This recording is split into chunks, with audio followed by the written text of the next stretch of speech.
আচ্ছা দেখো, অনেকের হয়তো ম্যাটটা মাথার উপর দিয়ে গেছে।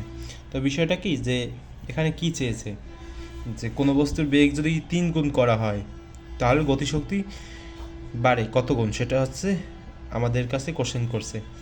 তো এই সূত্র দেখো এখানে কি বলা হয়েছে যে গতিশক্তির কথা এবং হচ্ছে বেগের কথা, ঠিক আছে। এখন গতিশক্তি এবং বেগ কোন সূত্রের সাথে সম্পর্কিত? এই সূত্রের সাথে সম্পর্কিত। ইকে সমান সমান হচ্ছে তোমার হাফ এম বি স্কোয়ার। আচ্ছা, তো এখান থেকে আমরা কিন্তু একটা জিনিস লিখতে পারি, কি লিখতে পারি, যে ইকে ইজ সমানুপাতিক হচ্ছে তোমার বি স্কোয়ার, ঠিক আছে। এই যে এটা কিন্তু আমরা লিখতেই পারি। আচ্ছা, লিখতে পারি। এখন কি বলা হয়েছে দেখো তো, মানে আমাদের কাছে শুধু গতিশক্তি এবং বেগের সম্পর্কটা চেয়েছে, সেজন্য আমরা লিখছি ইকে সমানুপাতিক বি স্কোয়ার। এখানে বেগের 3 গুণের কথা বলা হয়েছে, তাহলে গতিশক্তি বাড়বে কত গুণ সেটা আর কি বলা হয়েছে। তো দেখো, বেগ যদি তোমার 3 গুণ বাড়ে, তুমি বি স্কোয়ারের জায়গায় যদি তুমি এখন 3 স্কোয়ার দাও, তাহলে তোমার উত্তরটা আসবে কত? 9 না?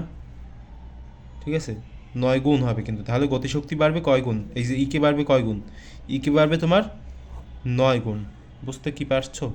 যে ইকে বাড়বে 9 গুণ, অর্থাৎ 900%। ঠিক আছে, তো 900 গুণ যদি বাড়ে, ঠিক আছে, তাহলে গতিশক্তি কত গুণ বাড়বে? অনেকেই হয়তো বুঝে ফেলতে পারছে মানে এতক্ষণে, যে গতিশক্তি বাড়বে হচ্ছে তোমার গতি গতি সম্পূর্ণই লেখি, যে গতিশক্তি বাড়বে হচ্ছে তোমার কয় গুণ?